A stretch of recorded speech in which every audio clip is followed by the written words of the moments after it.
This is the business news of Georgia and the world in English on TV3. I am Nugzaru Khaza. Good morning. The economic situation continues to be a matter of controversy in the country. All started with Geostat, the National Statistics Office, having published the information about the drop in Georgia's economy and the decrease in budget revenues in the first half of the year. The figures of economic results produced by the government, the opposition, and the experts are still contradictory, often mutually exclusive. In this connection, the Ministries of Economy and Finance made a joint statement saying that the published economic indicators are not final and will soon be corrected. The preliminary data do not contain the indicators in agriculture, which is presumed to increase the entire gross domestic product by 1 and 1.5%. Actually, Geostat confirms this figure. Therefore, the economy of the country in the first half of 2013 has presumably increased by 1.8%, not decreased as it was said before. Having met with the parliamentarian majority, Speaker Usupashvili and members of the governmental economic team made statements emphasizing that Georgia's state budget is suffering no drawbacks because the country's economy is showing a clearly positive predisposition. Until the end of the year, every obligation assumed by the state will be fulfilled based on the available information about future investments and the way current projects are proceeding. Serious activation of the economic situation is expected. There is nothing catastrophic in the economy, and the prospect is positive enough. Every social obligation will be fulfilled based on state budget.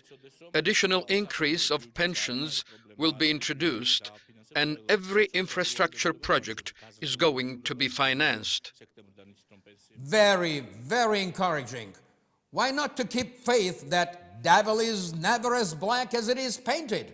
Well, let's live and see. According to the chairman of the International Chamber of Commerce, it makes no sense to dramatize the situation based on the June economic information.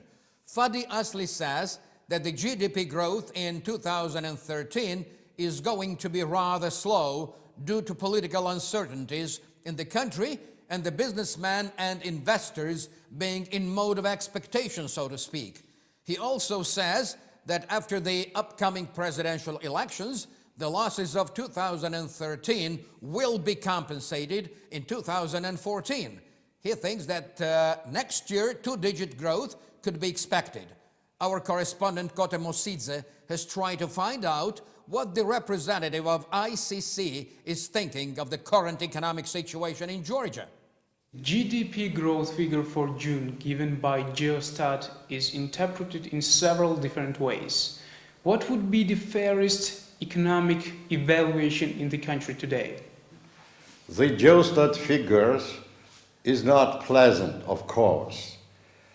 To catch up with the economy of the country, the government must be led by the highest level of professionals, which will be the case by the end of the year, I hope. For the time being, situation is not so dramatic if the government will do two main things as soon as possible.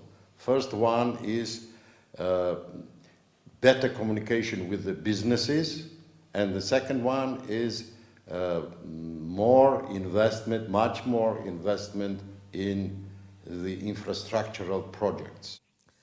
Thank you so much, Kote. That should probably be what we have to believe at this time. We all know that no currency can be eternally stable. Believe it or not, we are nowadays witnessing certain period of deflation of lari in Georgia. Right after the 0.2% of inflation in June, we are now faced with the deflation of 0.2%. For instance, the official statistical data has it that the food and soft drink prices have shrunk by 1.1%, fish by 5.7%, vegetables and greenery by 4.1%, sugar and sweet products by 7.5%. Prices on fruit and grapes have gone up by 12.7%.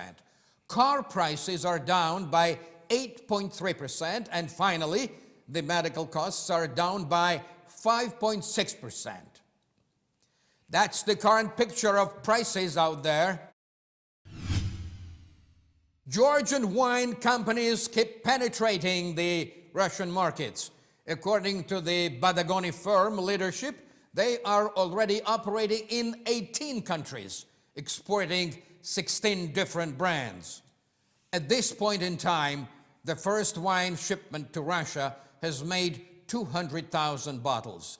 Exactly the same quantity is being planned for the export to the same destination.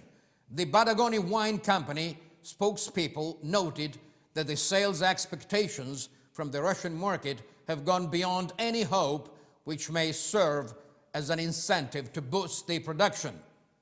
One more company called Teliani is targeting the Russian market too. Negotiations are being held, but the exact time of starting the Russian import is not yet clear. We are going to hear again from the Teliani management anytime soon. Interestingly enough, 50,000 bottles of the Teliani Valley is exported into the Brazilian market. The shipments are at the experimental stage so far. Other brands were a subject of interest too, but the Brazilian consumer seems to be more interested in the Saperavi brand. The Teliani Valley is exporting its product to 27 countries, and their strong hope is to conquer other markets too. Now, what is the situation in the automotive market of Georgia? Maybe better than anywhere else. The Ukrainian auto market, located in the city of Rustavi, is offering various makes of cars to the consumers. According to its director, Evgeny Ustinov, Georgia has broken any previous records in automotive sales.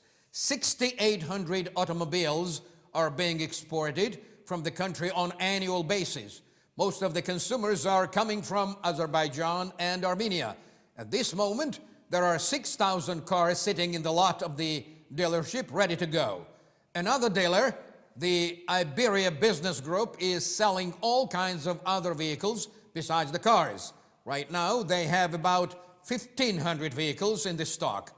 The marketing manager of the company, Akaki Grigolia, is telling us that the sales this year have gone 10% higher than last year.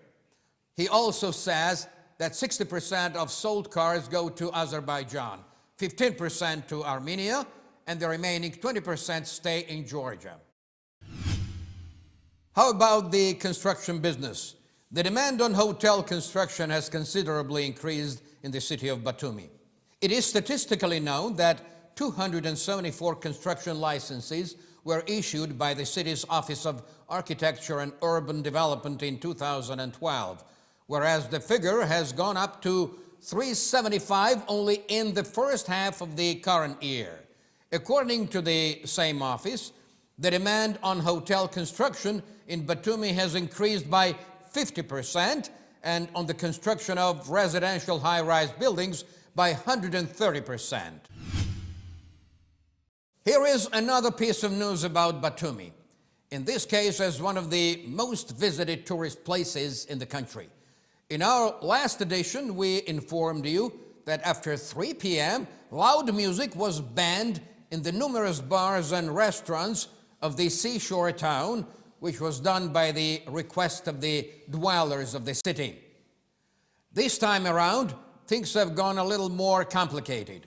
The Copyright Association of Georgia has asked of the owners of catering businesses not to be using the musical pieces by local and foreign authors without being licensed accordingly.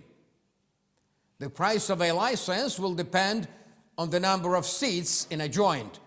The presumption is that the new rule, if officially introduced, might have a negative effect on the revenues of the entertainment spots in question. Hence, the owners of those places are outraged and are refusing to buy licenses of the sort. In the first half of the current year, well over 81,000 passengers have used the Batumi airport, whereas the figure in the same period of 2013 was only over 59,000 people.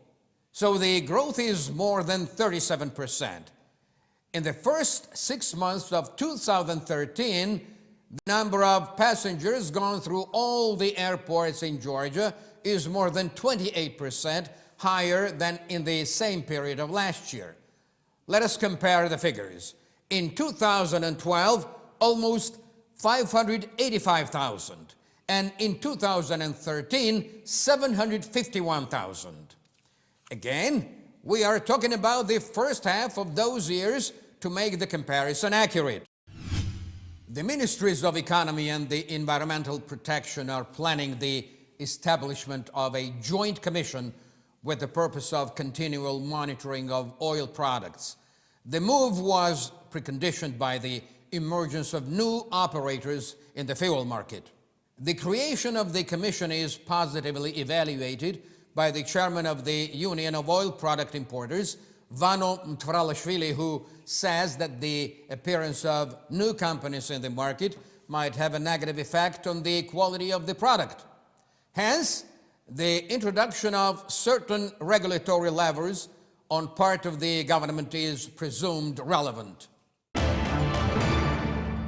We are starting the international segment of our show with a remarkable piece of news. The world will reap in this current season its biggest wheat crop ever. The current agricultural year lasts from the 1st of August of 2013 until July the 31st of 2014. Production will climb to 702 million metric tons in this season from only 659 million tons in the previous year. According to International Grain Council, the entire grain harvest will reach 1.92 billion metric tons in the current season compared to 1.79 billion tons of last year. Rice is excluded from this figure. The rice crop is expected to be 476 million tons compared to last season's 469 million tons. As it seems, the world will be doing much better this current season than before. Isn't this wonderful? The cake bombs of Kiev. The Ukrainian anti-Russian radicals have bombed the building of the Russian bank Sberbank. Only the bombing was done with cakes. The act was triggered by the Russian ban on the Ukrainian confectionery by Russia's chief sanitarian. Yes, indeed, the ban was bitter as gall, but the bombing was sweet as cake. That's all today. Thank you for watching the business news in English on TV3. I am Nugzarukhadze. I'll see you again next Sunday morning at exactly 11 a.m. Cheers and have a great weekend now.